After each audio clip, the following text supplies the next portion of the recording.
이 시간 각자의 처소에서 함께 예배하시는 모든 사랑하는 성도님들께 하나님의 놀라우신 은혜가 부어지기를 주님의 이름으로 축복합니다. 잠시 기도하겠습니다. 하나님 아버지, 은혜를 감사합니다. 오늘 우리에게 예배하는 은혜를 허락하여 주시고 이렇게 하나님 앞에 나와 각자의 처소에서 예배하지만 하나님께 예배할 수 있게 은혜 허락하여 주셔서 감사합니다. 하나님, 각자의 처소가 주님께서 임재하시는 귀한 예배의 자리가 되게 하시고 놀라운 하나님의 은혜가 우리의 삶 가운데 또한 이 시간 넘쳐날 수 있도록 주께서 함께하여 주시옵소서. 예수님의 이름으로 기도합니다. 아멘. 찬양합시다. 주께서 높은 보좌에, 주께서 높은 보좌에 앉으셨는데 그 옷 자락은 성전에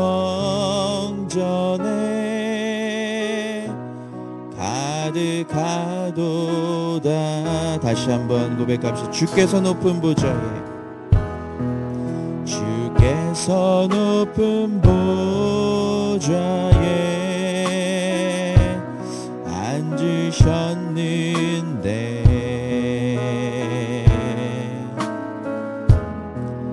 그 옷 자락은 성전에 가득하도다.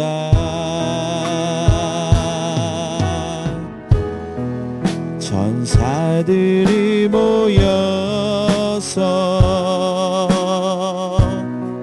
서로 장화하여 외치니 그 소리는 성전에 가득하도다. 거룩거룩하다. 거룩하다.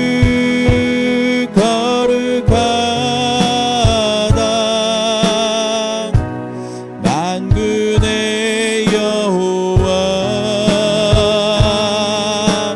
그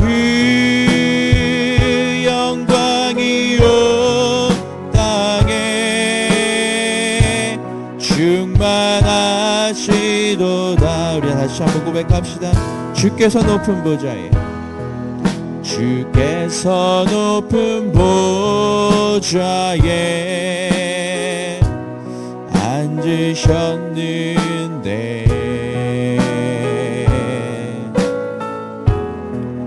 그 옷 자락은 성전에 가득하도다. 천사들이 모여서, 천사들이 모여서 서로 장화하여 외치니 그 소리는 성전에 가득하도다. 우리의 마음을 고백합시다.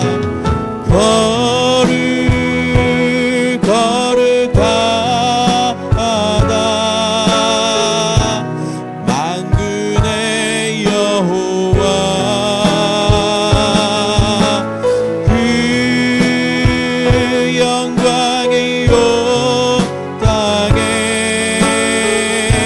충만한. 눈을 감고 거룩하다.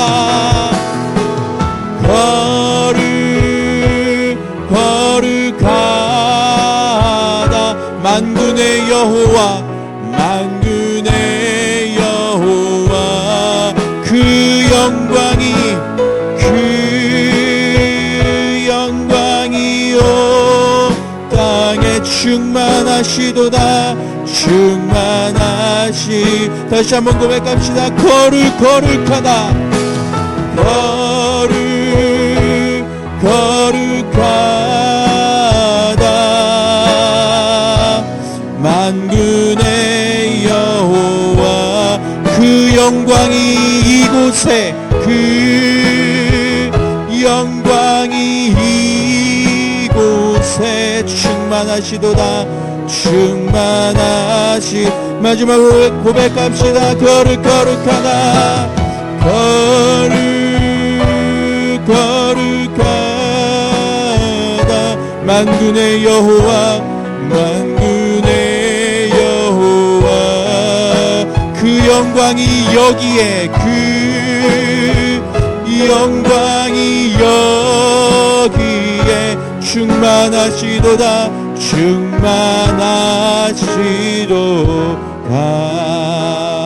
거룩하신 하나님께 영광의 박수 올려드립니다. 할렐루야. 박수 치면서 우리 함께 찬양합시다.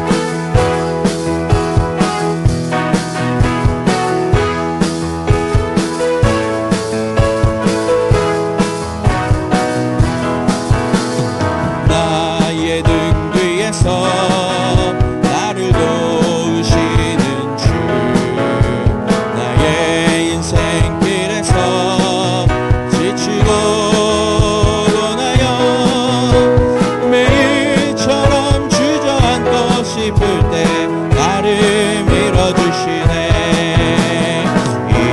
일어나 걸어라, 내가 새 힘을 주리니. 일어나 걸어라, 일어나 너 걸어라, 내 너를 도. 그 나의 등 뒤에서, 나의 등 뒤에서 나를 도우시는 주, 평안히 길을 갈 때 보이지 않아도 지치고 고나여 넘어질 때면 다가와 손 내미시네. 일어나 걸어라, 내가 새 힘을 주리니. 아멘. 일어나 너 걸어라, 내 너를 도우시. 나의 등 뒤에서 나를 도우시는 주, 때때로 뒤돌아보면 여전히 계신 주, 잔잔한 미소로 바라보시며 나를 대적하시네. 일어나 걸어라, 일어나 걸어라, 내가 새 힘을 주리니. 일어나 너 걸어라, 내 너를. 일어나 걸어라, 일어나 걸어라, 내가 새 힘을 주리니. 일어나 너 걸어라, 내 너를. 여러분의 이름을 넣어서 누구야 걸어라. 태우나 걸어라, 내가 새 힘을 주리니. 태우가 너 걸어라, 내 너를 더. 일어나 걸어라, 일어나 걸어라, 내가 새 힘을 주리니. 일어나 너 걸어라, 내 너를 도우리. 일어나 걸어라, 내가 새 힘을 주리니. 아멘. 일어나 너 걸어라, 내 너를 더. 마지막으로 여러분의 손을 가슴에 얹고 일어나 걸어라. 일어나 걸어라, 내가 새 힘을 주리니. 일어나 너 걸어라, 내 너를 도우리. 나의 마음을 정금과 같이 나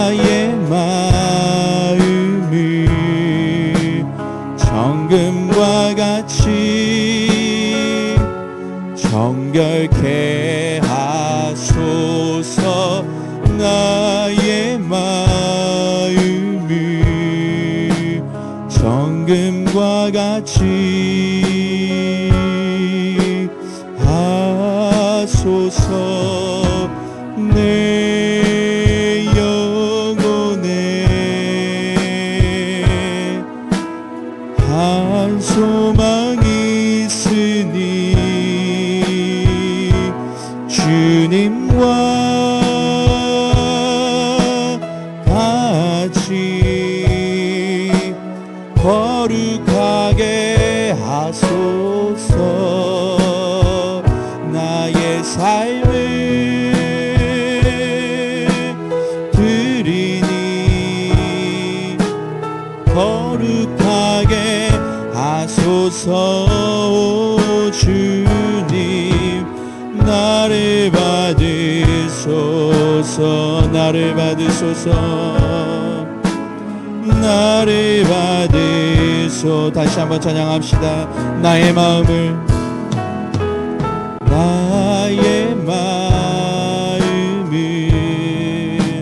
정금과 같이 정결케 하옵소서.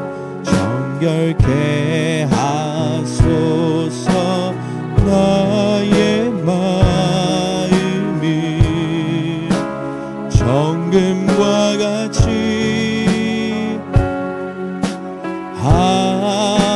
하소서. 내 영혼에 한 소망이 있으니 주님과 같이 거룩하게 하소서. 나의 삶을 드리니 거룩하게 하소서. 오 주님, 나를 받으소서. 나를 받으소서. 나를 받으소. 마지막으로 고백합시다. 내 영혼에 한 소망이 있으니 내 영혼에 한 소망이 있으니 주님과 같이 거룩하게 하소서. 나의 삶을 드리니 거룩하게 하소서. 오 주님, 나를 받으소서. 나를 받으소서. 나를 받으소서. 나를 받으소서. 나를 받으소서. 우리 이 시간 잠시 기도했으면 좋겠습니다. 하나님, 이 시간 우리가 하나님 앞에 섰습니다. 이 시간 주의 임재로 가득하게 하시고 이곳이 주님께서 가득한 임재의 시간으로 가득한 귀한 예배의 시간이 되게 하시고 말씀 전하시는 목사님을 통하여서 우리의 심령이 소생되게 하시고 거룩하신 하나님과 같이 거룩을 사모하며 거룩의 길로 나아가는 우리의 삶이 될 수 있도록 은혜 베풀어 주시고 다시금 하나님의 말씀으로 일어서는 귀한 시간 될 수 있도록 우리 시간 잠시 기도하며 나아가겠습니다. 하나님 아버지, 은혜를 감사합니다. 이 시간도 우리를 불러주셨습니다. 어디 있든지 주님께서 함께 하신 줄 믿습니다. 이 시간 역사하여 주시어서 우리 가운데 은혜를 베풀어 주시고 하나님의 놀라운 임재를 경험하게 하시며 선포되는 말씀을 통하여서 우리의 심령이 회복되는 귀한 은혜의 시간 될 수 있도록 주께서 역사하여 주시옵소서. 하나님 아버지, 이 어려운 시간 가운데 하나님 말씀 앞에 다시 섰사오니 우리가 다시금 새로운 힘을 공급받는 귀한 시간 되게 하시고 놀라우신 하나님의 은혜로 넘쳐나는 귀한 시간 될 수 있도록 역사하여 주시옵소서.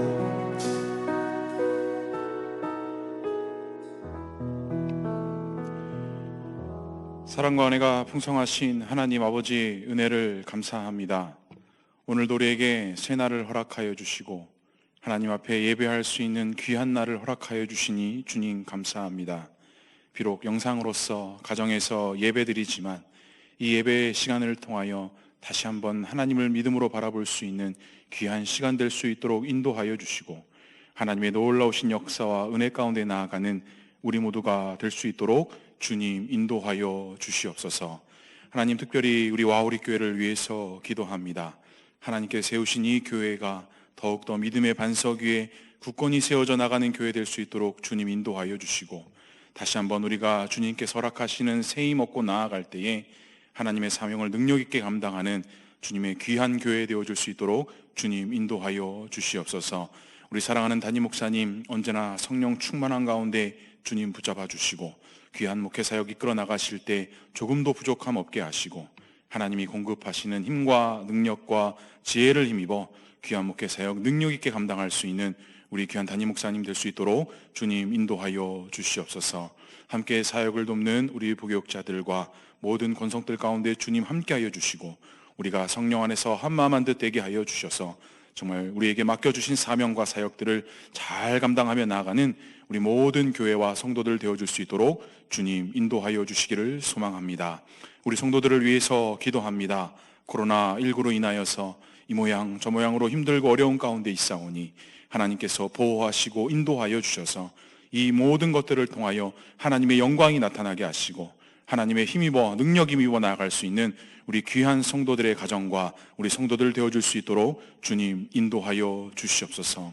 오늘도 드려지는 이 예배 가운데 성령께서 함께하여 주시고 선포되어지는 말씀 가운데 성령께서 함께하여 주셔서 사람의 말이 아닌 하나님의 말씀으로 우리가 아멘으로 받아들이게 하시고 이 말씀으로 인하여 우리가 정말 하나님 앞에 더욱더 믿음으로 바라보며 하나님 앞에 온전히 나아갈 수 있는 우리 모두가 될 수 있도록 주님 인도하여 주시옵소서. 하나님께서 함께 하실 것을 믿사오며 예수님의 이름으로 기도드립니다. 아멘.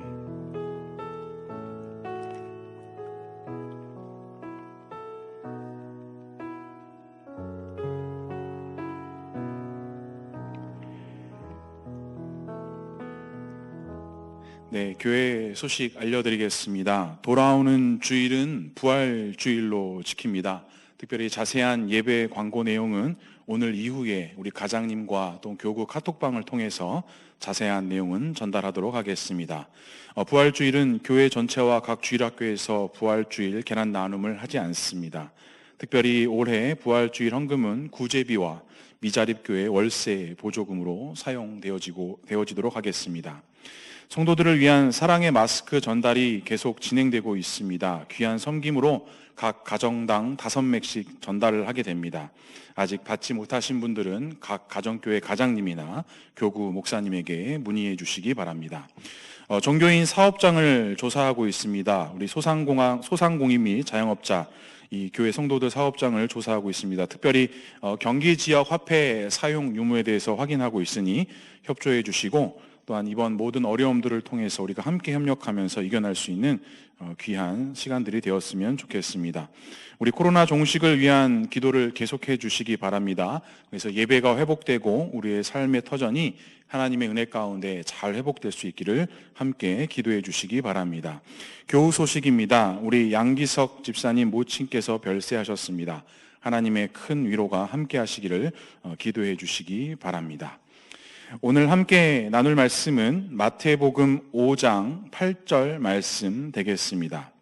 마태복음 5장 8절 말씀, 우리 화면을 함께 보시고 한 목소리로 함께 읽도록 하겠습니다.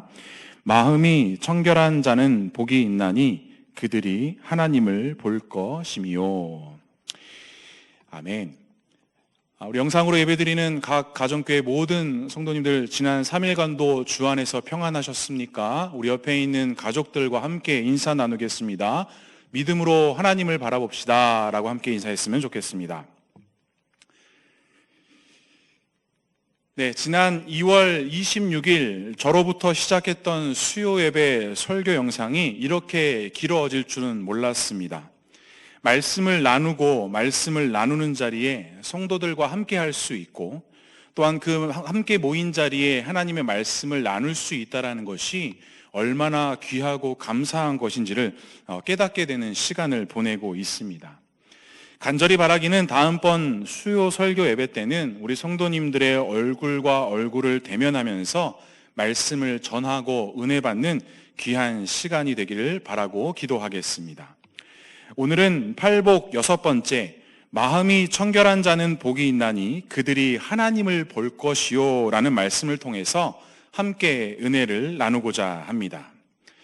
이 코로나19로 긴 시간을 보내면서 아마 모든 성도님들의 삶의 현장 하나하나가 힘들고 어려운 가운데 있을 거라고 생각합니다.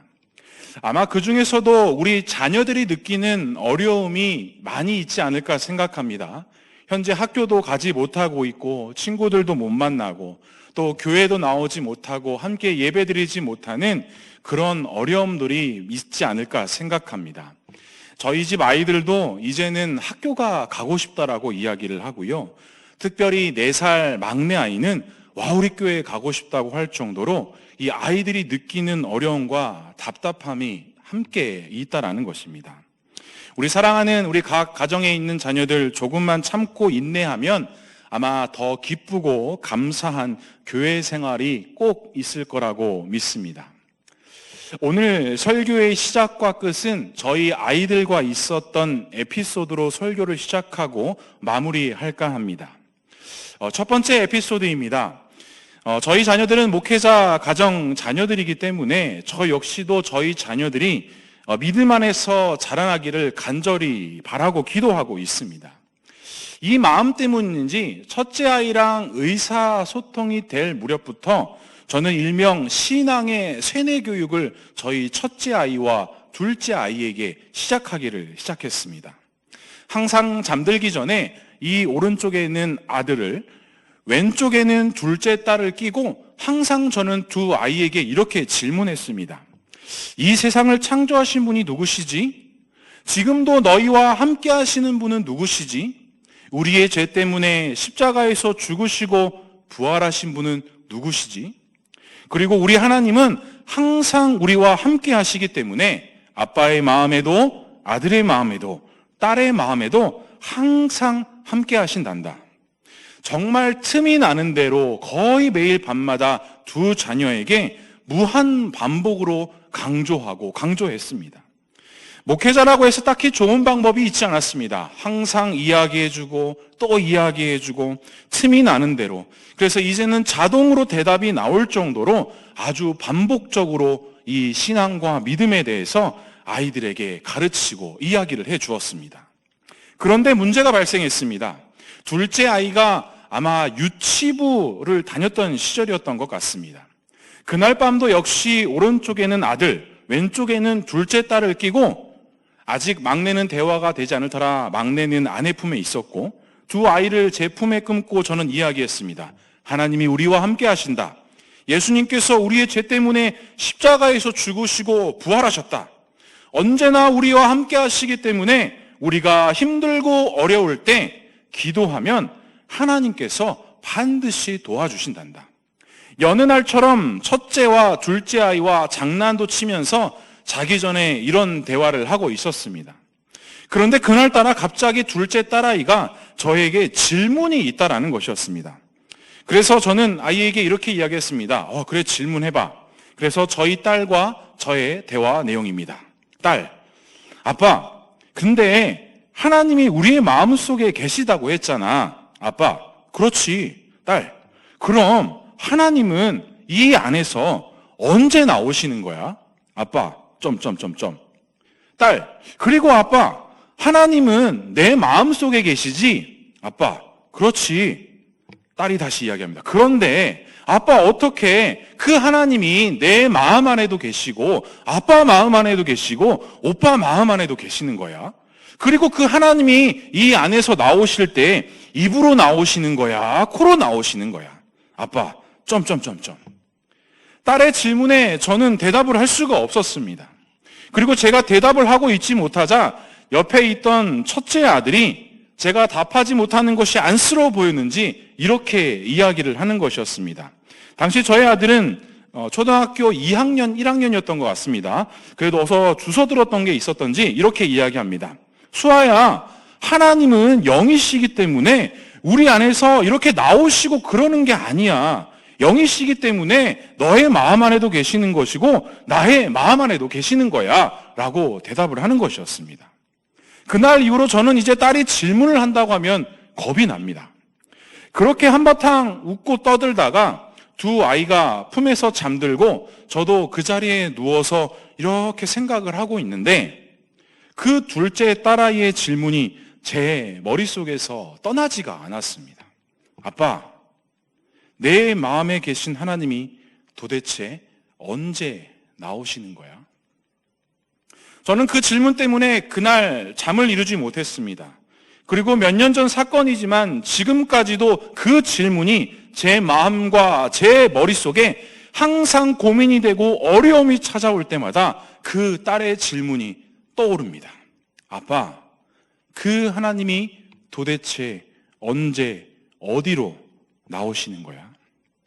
사랑하는 성도 여러분, 우리의 마음에 항상 함께 하시는 그 하나님께서 지금 여러분의 삶의 여정 속에 특히 지금처럼 어렵고 힘든 시기를 보내고 있는 이 상황 속에 그 하나님께서 잘 나오고 계십니까? 아니, 조금 더 직접적으로 질문한다면 우리와 함께 하시는 하나님을 믿음으로 바라보고 계십니까? 조금 더 솔직하게 한 번 더 질문해 보자면 우리와 함께 하시는 하나님이 지금 믿음으로 보이십니까? 부끄럽지만 저는 그날 딸아이에게 대답을 하지 못했습니다. 머리로는 알고 있고 말로는 언제나 얼마든지 고백하고 외칠 수 있는 이야기이지만 나와 함께 하시는 하나님이 언제, 어떻게 내 삶 속에서 비춰지고 함께 하시는지를 저는 대답을 하지 못했습니다.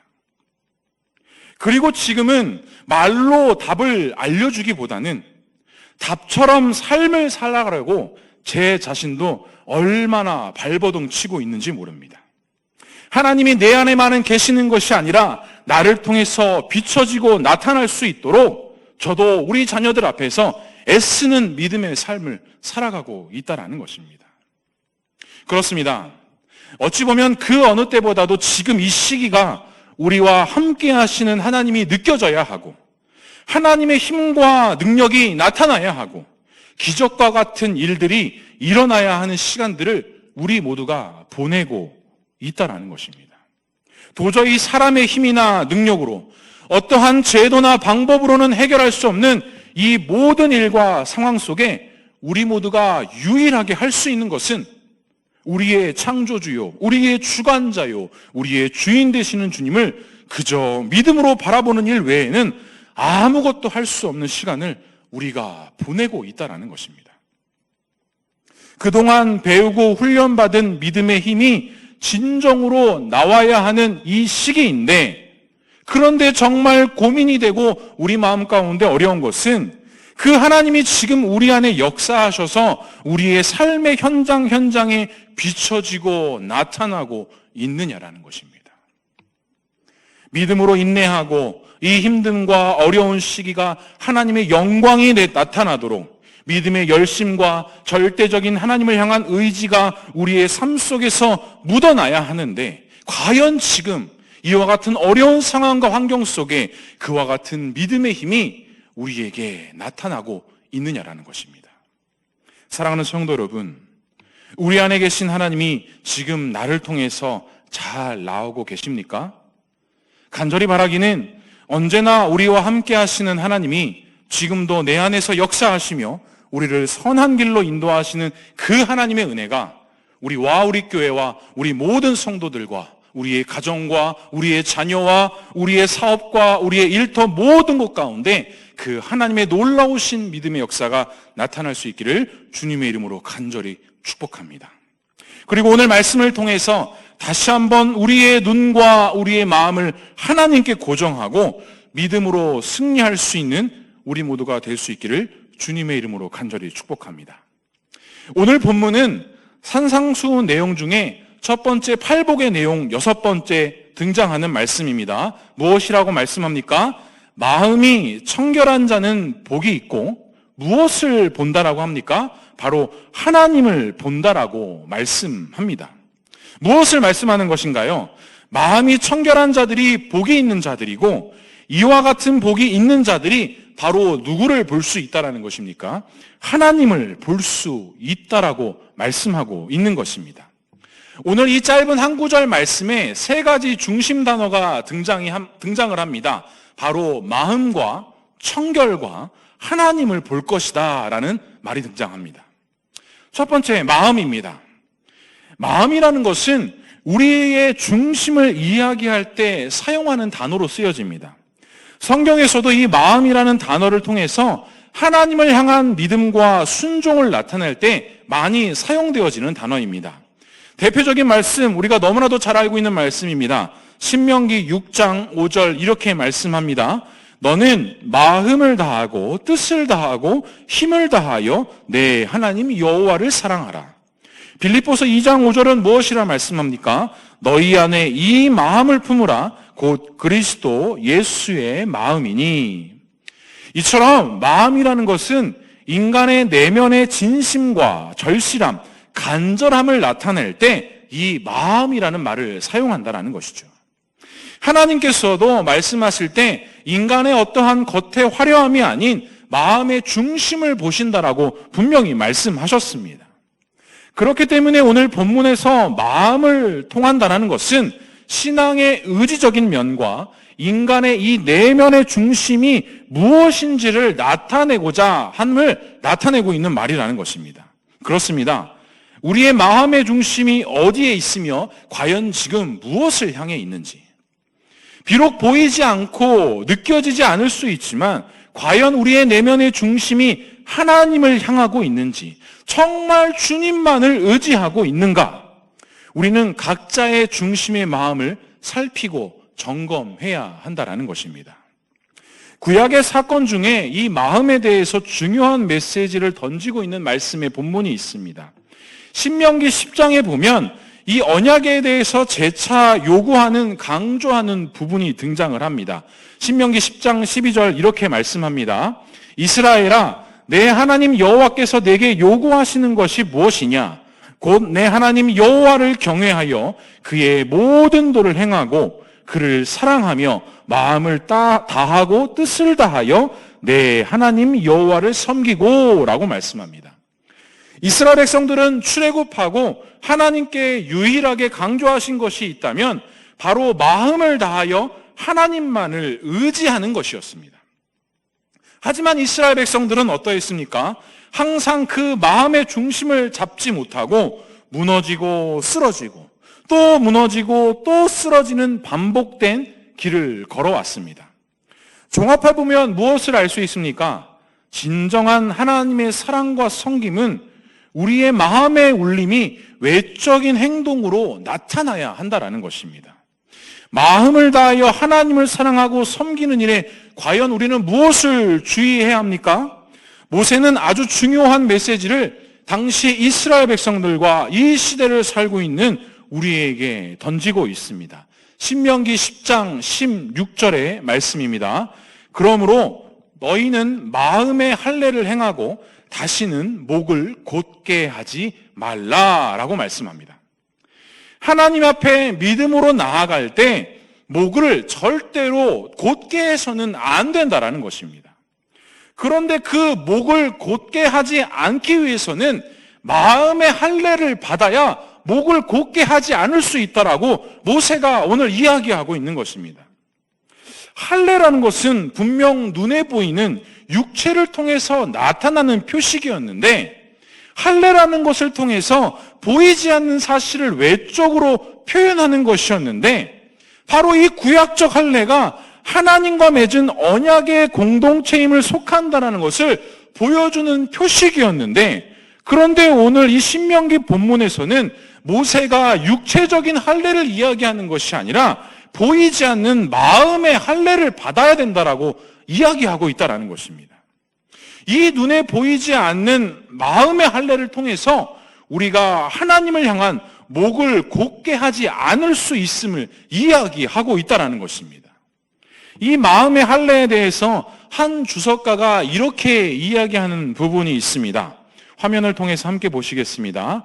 할례는 내적인 것을 외적으로 표시해 주는 것이지만 외적인 표시가 있다고 해서 내적인 사실을 증명해 주는 것은 아니다라고 이야기하는 부분이 있습니다. 그렇습니다.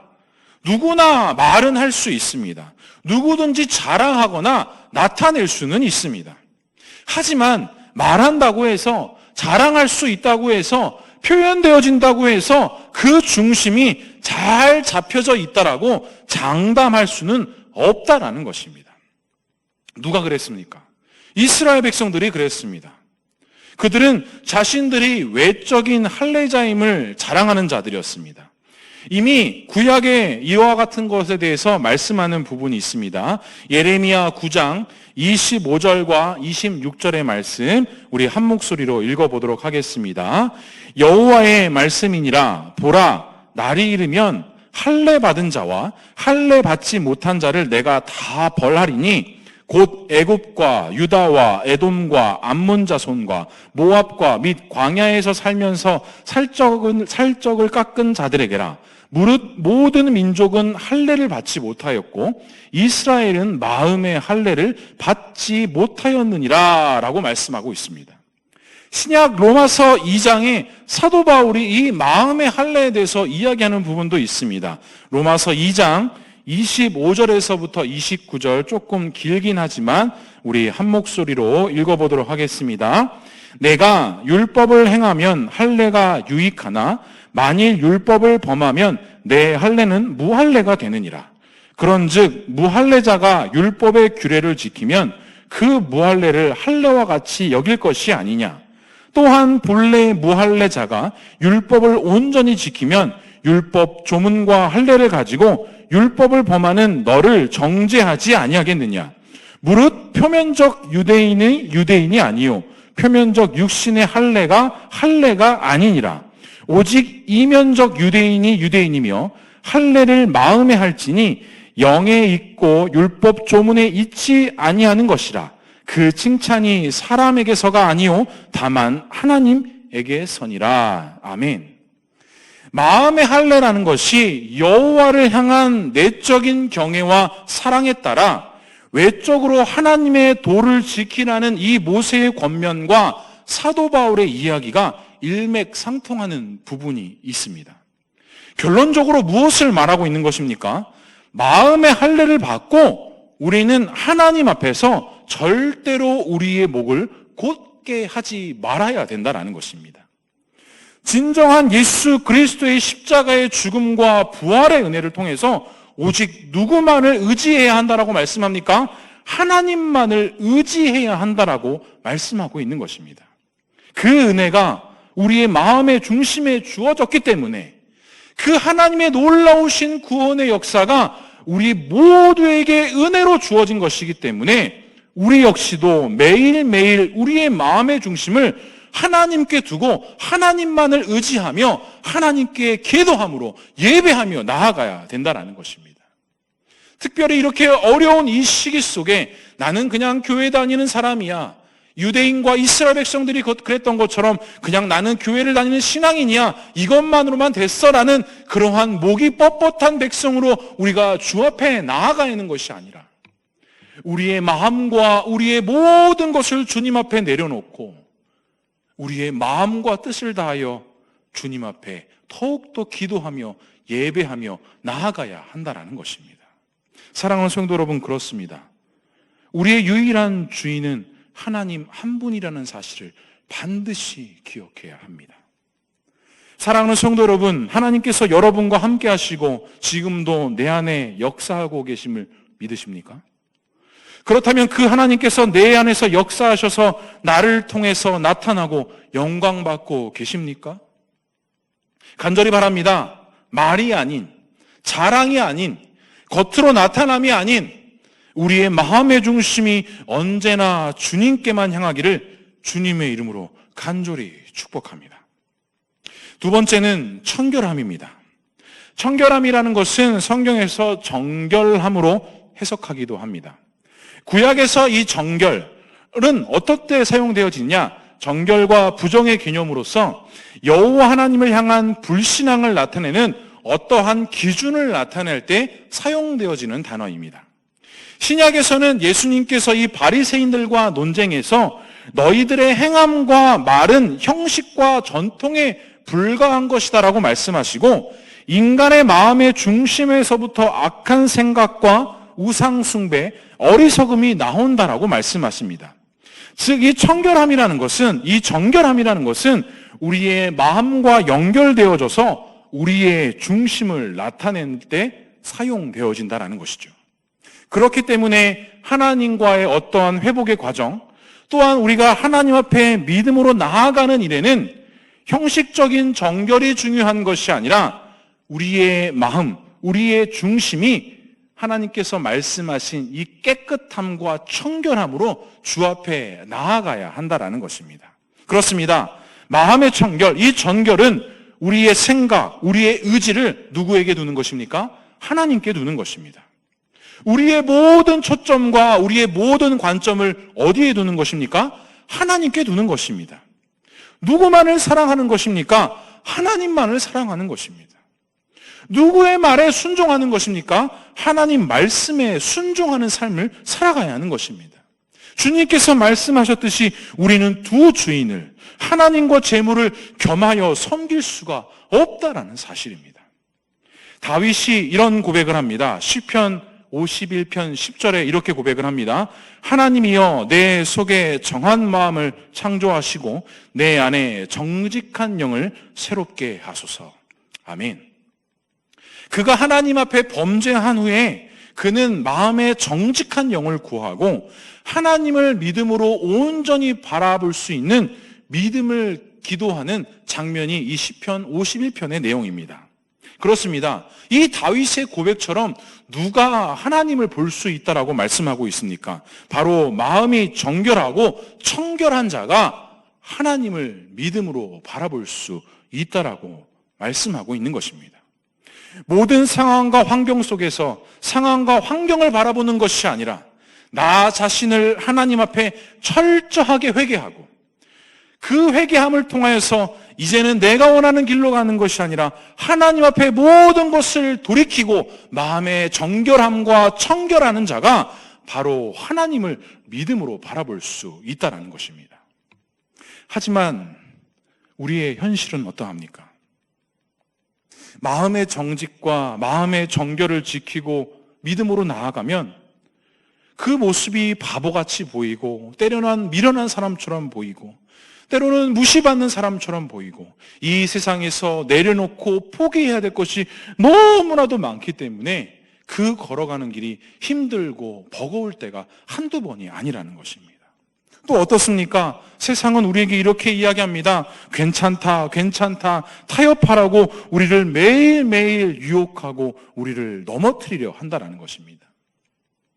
특히 지금처럼 마음껏 예배할 수 없고 마음껏 기도할 수 없는 이 어려움과 고통이 찾아올 때 더욱더 큰 유혹과 큰 갈등들이 우리 모두에게 찾아온다는 것입니다.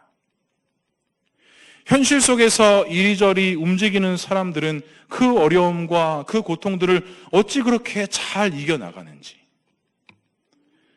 나는 그 믿음을 지키기 위해서 때로는 그렇게 쉽게 하는 방법도 포기하고 내려놔야 하는데 나도 혹시 그렇게 한번 해볼까? 이렇게 갈등될 때가 한두 번이 아니라는 것입니다. 그런 가운데 어떻습니까? 우리는 이 마음의 중심을 지키는 것이 참 힘들고 어렵습니다.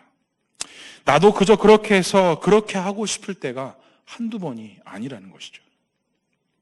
믿음으로 정직하고 성실하게 가는 것이 너무 싫고 미련해 보일 때가 한두 번이 아니라는 것입니다. 이렇게 계산하고 저렇게 계산하고 이리도 머리 굴려보고 저리도 머리를 굴려보고, 물론 지혜는 필요합니다.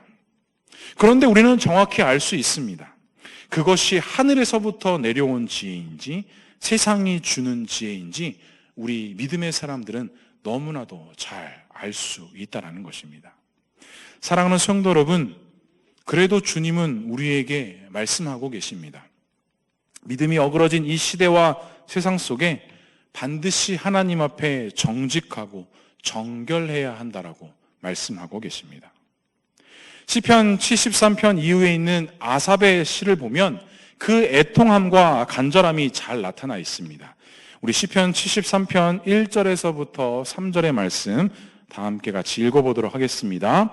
하나님이 참으로 이스라엘 중 마음이 정결한 자에게 선을 행하시나 나는 거의 넘어질 뻔하였고 나의 걸음이 미끄러질 뻔하였으니 이는 내가 악인의 형통함을 보고 오만한 자를 질투하였음이로다 라는 고백이 나타납니다. 무엇이라 말하는 겁니까? 하나님은 선한 자를 도우시고 인도하시는데 나는 그 가운데 넘어지고 미끄러질 뻔했다라는 것입니다. 그 미끄러지고 넘어질 뻔한 이유가 무엇입니까? 그 악인들의 형통함을 보고 이 내가 질투를 느꼈다라는 것입니다. 그리고 73편 12절에 이렇게 고백합니다. 볼지어다 이들은 악인들이라도 항상 평안하고 재물은 더욱 불어나는도다 라고 이야기합니다. 이 아삽의 눈에 악인들은 다 형통하고 편안한 것처럼 보였는지 모르겠습니다. 분명히 하나님께서는 마음이 정직하게 행하는 자들을 도우신다라고 하시는데 왜 나는 그 믿음으로 나아가고 있는 나는 왜 그 악인들의 행함을 보고 질투를 느끼고 넘어지고 있는 내 자신이 너무나도 싫다라는 고백이 바로 이 시편 73편의 고백입니다. 이게 딱 누구의 마음입니까? 저의 마음입니다. 우리 모두의 마음입니다. 믿음으로 살면 하나님만을 바라보고 하나님만을 사랑하면 우리의 삶에 형통함이 있어야 하고 평안함이 있어야 되는데 매일 주님과 동행하는 삶을 통해서 성령 충만한 삶이 나의 삶이 되어져야 하는데 왜 항상 나는 다른 이들의 평안과 풍족함을 부러워하고 질투하며 이런 것을 느껴야 하는 우리의 자신이 너무나도 불편하고 싫을 때가 한두 번이 아니다라는 사실입니다. 말씀처럼 하나님을 더 의지하고 더 예배하고 더 기도하고 그래야 하는데 그 마음의 정직과 정결을 지키는 것이 왜 이렇게 힘들고 어렵냐라는 것입니다. 사랑하는 성도 여러분, 그런데요, 그런 가운데서도 주님은 우리에게 무엇이라 말씀하시느냐? 모든 것을 내려놓고 모든 것을 다 주님 발 앞에 내려놓고 나만 바라보고 나만 의지하라라고 말씀하십니다. 마음의 정직과 정결함을 통해서 세상이 아닌 하나님 앞에 믿음으로 나아오라고 말씀하고 계시다라는 것입니다. 오늘 이 팔복의 말씀처럼 마음이 청결한 자가 복이 있고 이러한 자가 하나님을 본다라고 주님은 말씀하고 있다라는 것입니다. 사랑하는 성도 여러분, 믿으십니까? 간절히 소망합니다. 세상을 향한 질투, 내가 가는 길에 대한 원망과 불평이 아닌 마음의 정직과 마음의 청결과 그 정결을 원하시는 주님을 의지하여서 우리의 마음과 생각을 철저하게 지키어 주님만을 바라보고 주님만을 의지할 수 있는 사랑하는 와 우리 교회 모든 성도님들 될 수 있기를 주님의 이름으로 간절히 축복합니다. 아삽이 시편 73편 이후에 이렇게 고백하는 부분들이 있습니다. 17절에 이렇게 말씀합니다. 하나님의 성전에 들어갈 때에 그들의 종말을 내가 깨달았나이다 라고 고백합니다. 그리고 25절과 26절에 이렇게 고백합니다. 하늘에서는 주 외에 누가 내게 있으리요 땅에서는 주밖에 내게 사모할 리 없나이다. 내 육체와 마음은 쇠약하나 하나님은 내 마음의 반석이시오 영원한 분깃이라 라고 고백합니다. 사랑하는 성도 여러분, 혹시 지금 주님 앞에 정직과 정결하지 못한 나의 믿음의 부분이 있으십니까? 혹시 지금 주님 앞에 회개하고 돌이켜야 할 우리의 마음의 중심은 없지 않으십니까? 힘들고 어려운 가운데 더 하나님을 바라보고 하나님만을 의지해야 하는데 그렇게 하지 못한 채 왜 나만 이런 고통과 어려움을 겪어야 하는지 불평하거나 원망하고 있지는 않으십니까? 사랑하는 성도 여러분, 괜찮습니다. 주님은 언제나 우리에게 동일하게 말씀하고 계십니다. 회개하고 돌아오라라고 말씀하십니다. 비록 우리의 모든 상황과 형편들이 우리의 눈에는, 우리의 마음에는 이해가 되지 않고 받아들여지지 않아서 힘들 수 있으나 오늘 이 시편 73편 아삽의 고백처럼 주의 성소에 들어가 주님을 볼 때에 모든 것을 깨닫고 고백한 주 외에 내게 누가 있으리요? 땅에는 주밖에 사모할 리가 없나이다. 내 육체는, 내 마음은 무너지나 주님은 나의 영원한 구주이시오. 주님은 영원한 나의 주님이십니다. 이렇게 고백할 수 있는 저와 우리 모두가 될 수 있기를 주님의 이름으로 간절히 소망합니다. 마지막으로 오늘 팔복, 마음이 청결한 자는 어떠하다라고 말씀합니까? 하나님을 본다라고 말씀합니다.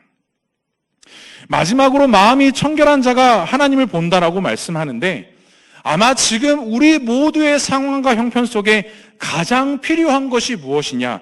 바로 이 하나님을 바라보는 것일 것이라고 생각합니다. 가장 어렵고 힘들고 고통 가운데 있을 때, 또한 그 길을 믿음으로 걸어가고자 할 때 우리는 반드시 누구를 바라봐야 한다고요? 하나님을 믿음으로 바라보아야 한다는 것입니다. 산상수훈 팔복은 하나님 나라의 모습과 주님의 성품을 나타나는 본문입니다. 다시 말해서 구원의 소망과 믿음을 둔 자들은, 바로 하나님께 구원받은 하나님의 백성들은 반드시 누구를 바라봐야 되느냐? 하나님을 바라보아야 한다는 것입니다. 요한 웨슬리가 산상수훈이라는 책에서 이렇게 고백하는 부분이 있습니다.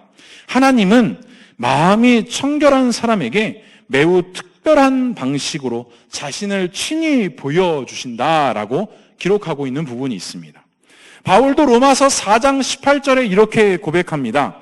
아브라함이 바랄 수 없는 중에 바라고 믿었으니 라고 말씀합니다. 그렇습니다. 주님은 언제나 우리와 함께 하십니다. 우리를 항상 선한 길로 인도하시고 하나님의 은혜의 길로 인도하신다라는 것입니다. 그런 가운데 누가 하나님을 본다라고 합니까?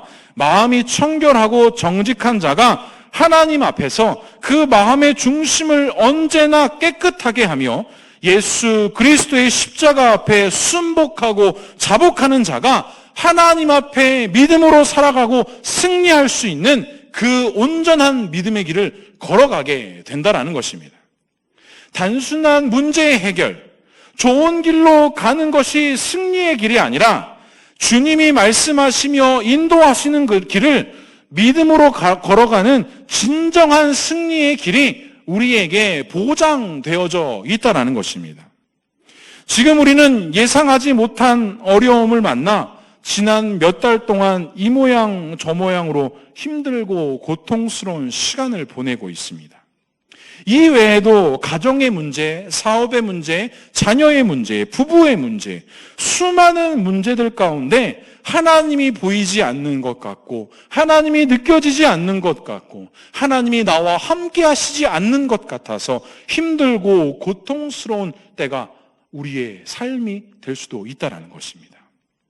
하지만 어떻습니까? 우리는 믿음으로 주님을 끝까지 바라보아야 합니다. 절대로 우리의 생각을 포기하지 말아야 합니다. 절대로 우리의 마음을 하나님 앞에서 포기해서는 안 된다는 것입니다. 우리의 마음의 중심을 지키고 주님을 언제나 믿음으로 바라보아야 한다는 것입니다. 마지막으로 두 번째 에피소드로 오늘 설교를 마무리하고 함께 기도할까 합니다. 제가 몇 년 전 신대원 입학했을 때 일이었습니다. 우리 목사님들과 강도사님, 전도사님들 다들 아시겠지만 신대원에 입학하면 1학년 시작하기 1월달, 2월달에 동계어학 강좌가 시작이 됩니다. 성경의 원문인 헬라어와 히브리어를 2달 연속 동안 공부하는 시간입니다. 공부하는 기간 동안 저는 상당히 어려웠습니다. 지금처럼 한국말도 제대로 조리 있게 못하는데 히브리어, 헬라어, 글자가 마치 그림 같은 언어를 공부하는 것이 저에게는 너무나도 어려웠습니다. 그리고 가장 힘들고 저를 어렵게 했던 점은 나는 하나하나가 너무 힘들고 어려운데 다른 전도사님들은 능히 그 공부를 감당하는 모습을 보며 제 자신의 부족함과 연약함 때문에 마음고생을 참 많이 하는 2달의 시간을 보냈습니다. 그래도 참 감사하게 하나님의 은혜와 하나님의 축복으로 무사히 2 과목을 과락하지 않고 통과를 했습니다. 그리고 3월달 개강이 하기 전에 강의동 리모델링 관계로 일주일 동안의 황금 연휴가 저에게 주어졌습니다. 그리고 저는 이때 다짐했습니다. 푹 쉬어야겠다. 우리 가족들과 함께 좋은 시간을 보내야겠다라고 다짐을 했습니다.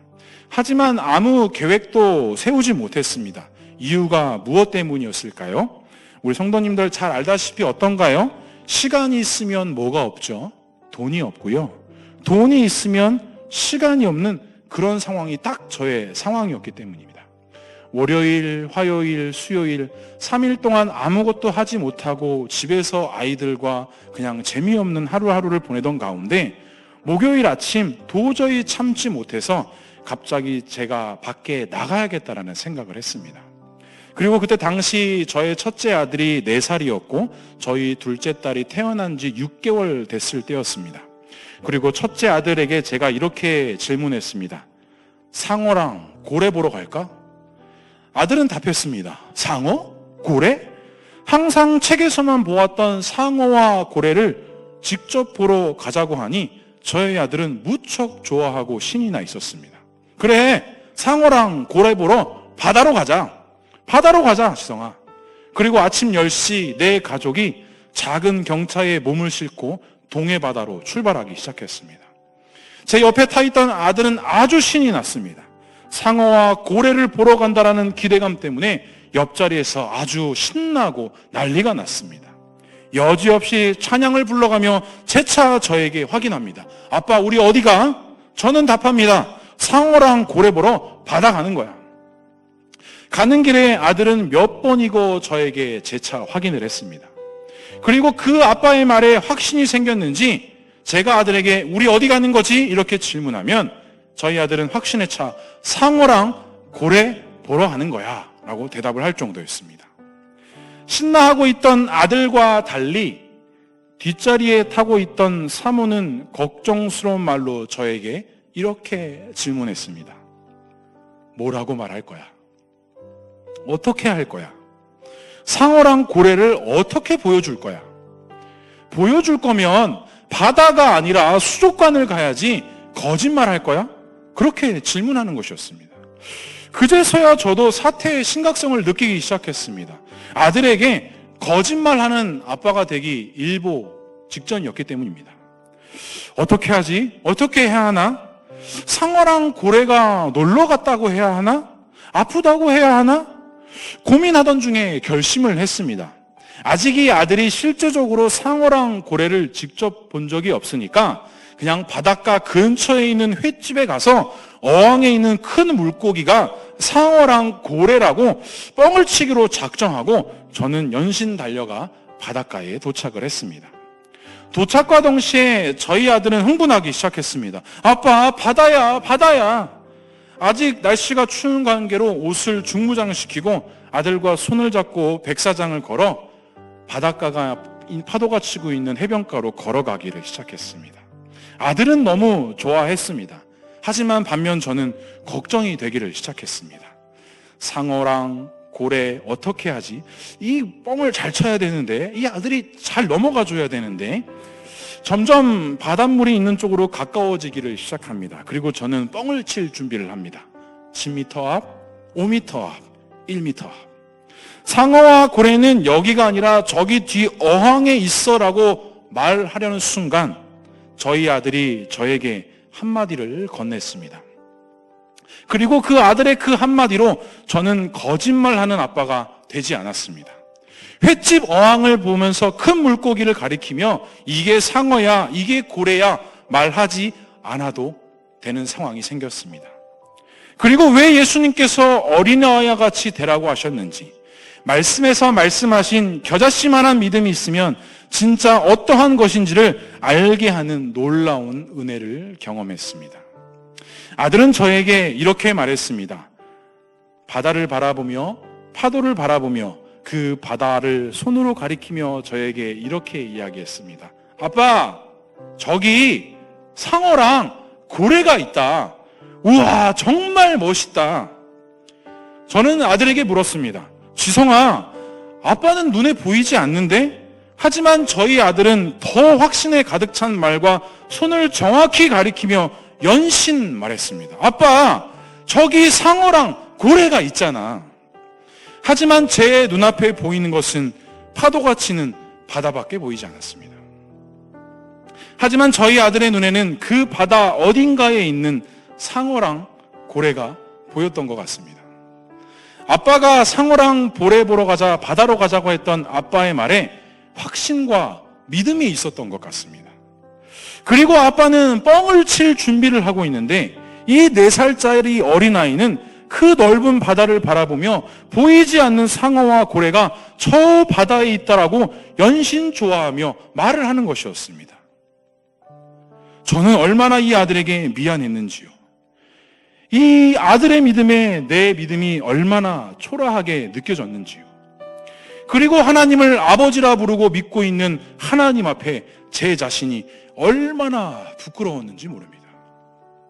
제가 만약 지금 성도님들에게 제가 상어랑 고래를 보여줄 테니까 바다로 가자고 하면 과연 몇 명이나 저를 따라서 바다로 향해 가시겠습니까? 저는 집으로 돌아오는 차 안에서 이렇게 기도했습니다. 하나님, 저도 저 바다를 보면서 상어와 고래를 볼 수 있는 믿음을 소유하고 싶습니다. 바로 이와 같은 믿음이 진짜 믿음 아닐까요? 보이지 않는 상어와 고래가 보인다라고 말하는 이 멍청하고 순수한 이 어린아이의 믿음이 진짜 믿음이 아닐까요?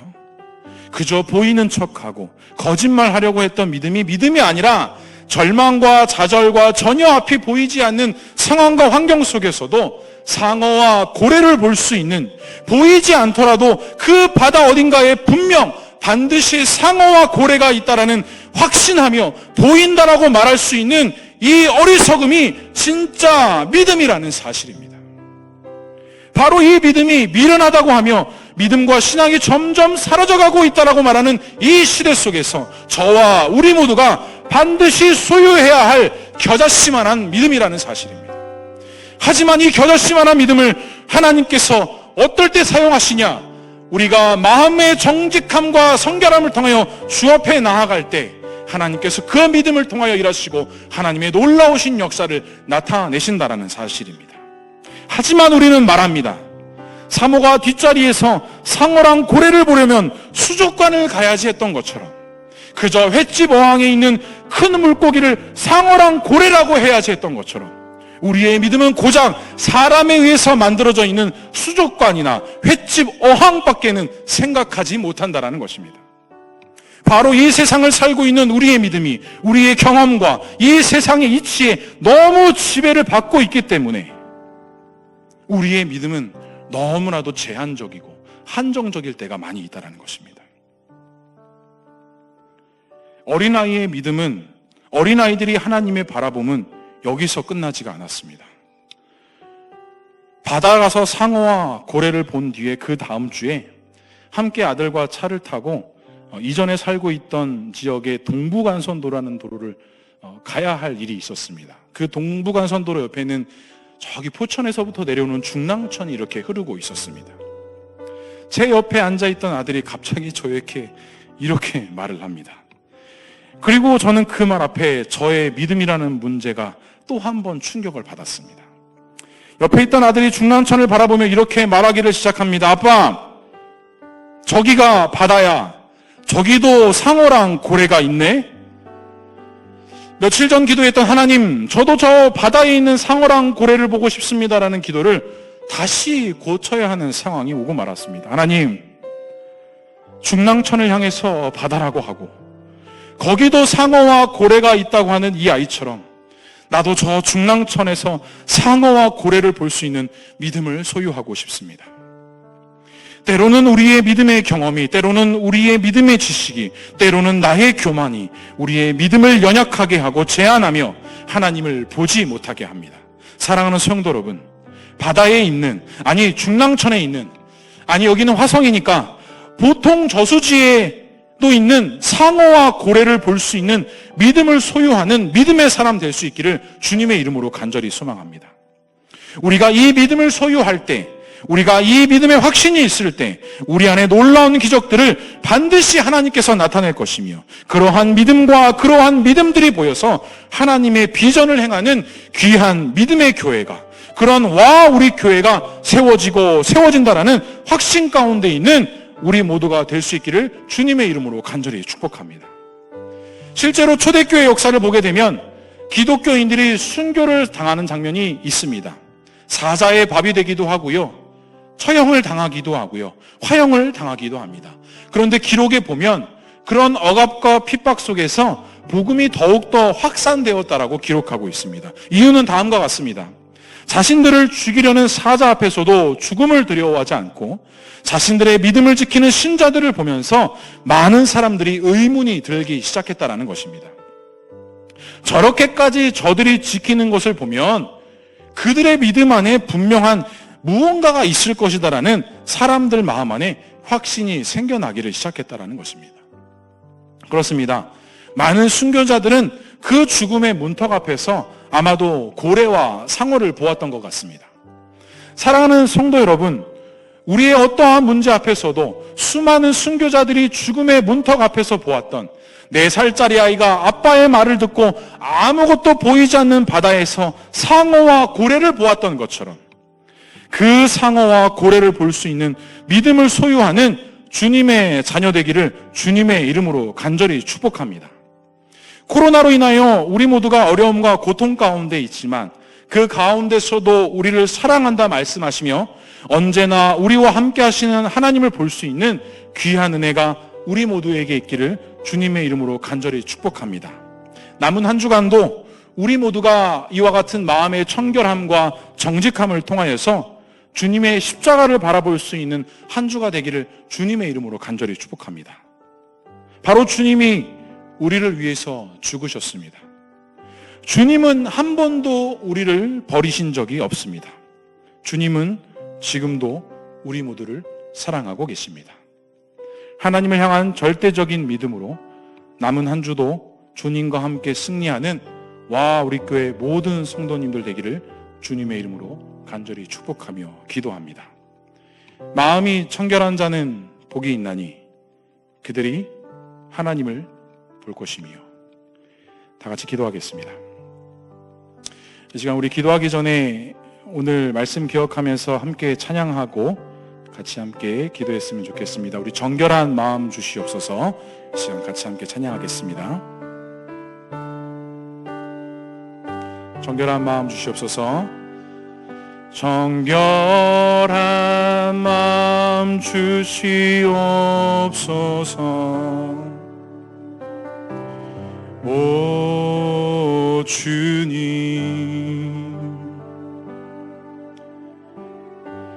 정직한 영을 새롭게 하소서. 다시 한번 고백하겠습니다. 정결한 마음 주시옵소서. 정결한 마음 주시옵소서. 오 주님,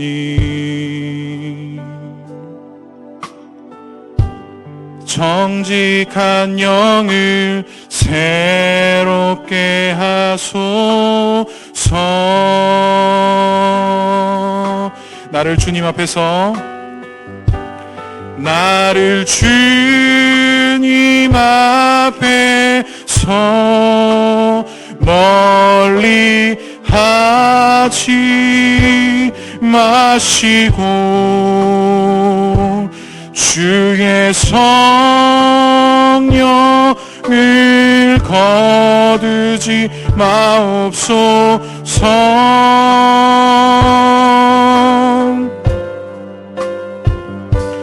그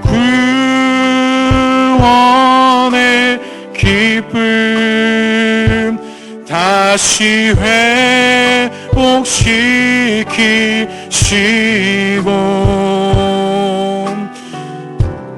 변치 않는 마 내 안에. 다시 한번 고백하겠습니다. 나를 주님 앞에서 멀리하지 마시고, 나를 주님 앞에서 멀리하지 마시고, 주의 성령을 거두지 마옵소서. 아멘. 그 구원의 기쁨 다시 회복시키시고,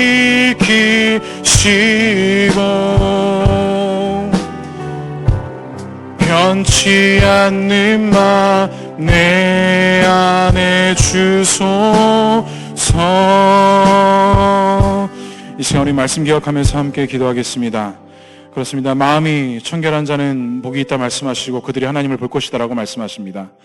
이 시간 함께 기도할 때, 하나님, 내가 그 어느 때보다도 하나님의 은혜가 필요한 이 시점에 하나님만을 믿음으로 바라보며 하나님만을 찬양하며 하나님만을 온전히 믿음으로 바라볼 수 있는 그러한 믿음의 자녀 될 수 있게 달라고 이 시간 함께 기도했으면 좋겠습니다. 또 한 가지 위해서 기도할 때, 이 코로나로 인하여서 많은 성도들이 고통받고 있고 많은 일들 때문에 어려움 당하고 있는데, 정말 이러한 모든 상황 속에서도 정말 그 문제를 바라보는 것이 아니라 그 문제의 너머에 계시는 하나님을 바라볼 수 있는 그런 우리 모두가 될 수 있게 달라고 이 시간 함께 기도했으면 좋겠습니다. 우리 교회를 위해서 기도합니다. 우리 담임 목사님을 위해서 기도합니다. 이 시간 우리 각자 자신을 놓고 기도합니다. 이 시간 다 같이 주님의 이름 한번 부르고 다 같이 함께 기도하도록 하겠습니다. 기도하겠습니다. 주여, 사랑과 은혜가 풍성하신 하나님 아버지, 은혜를 감사합니다. 하나님께서 함께 하시고 인도하여 주시옵소서.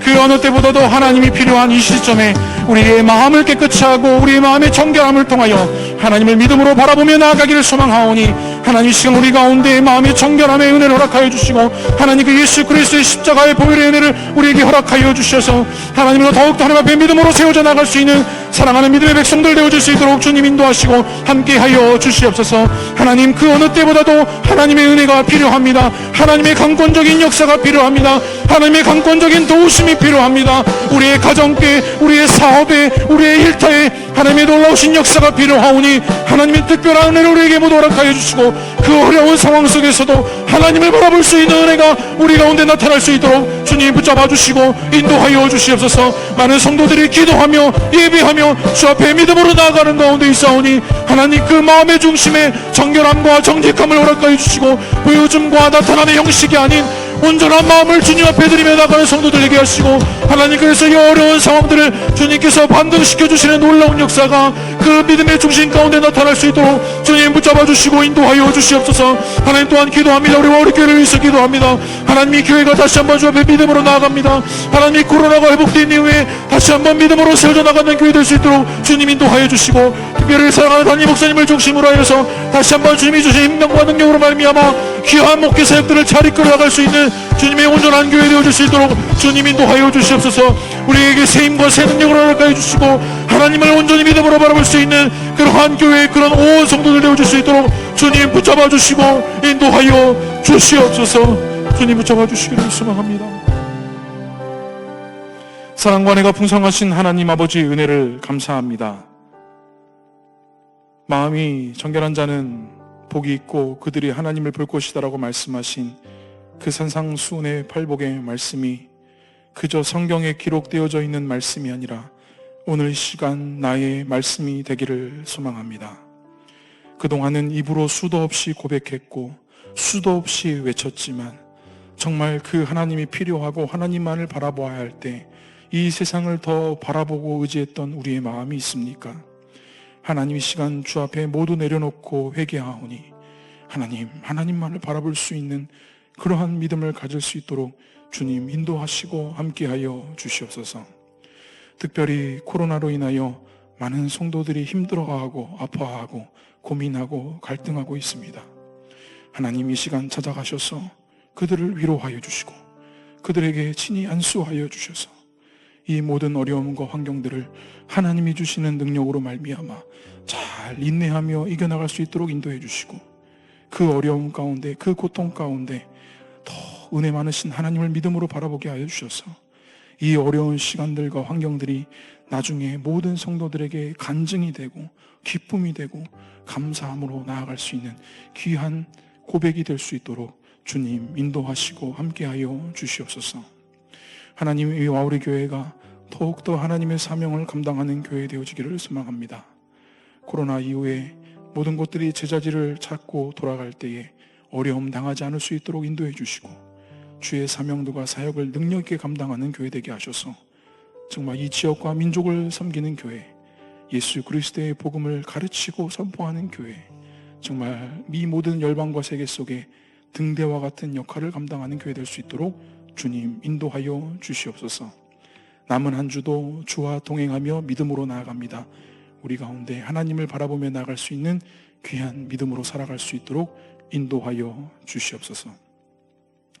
주 예수 그리스도의 은혜와 하나님의 사랑하심과 성령의 교통하심이 마음의 정직과 청결함을 통하여 하나님을 바라보기를 소망하고, 그 하나님을 바라보는 그 믿음을 통하여 온전한 믿음으로 이 세상 가운데 승리하며 나아가기를 결단하며 고백하며 나아가기를 소망하는 사랑하는 우리 교회의 모든 성도들과 이 교회와 우리 가정과 우리 자녀들 가운데 그 하나님의 놀라우신 영광이 함께 하시기를 주님의 이름으로 간절히 축원하옵나이다. 아멘.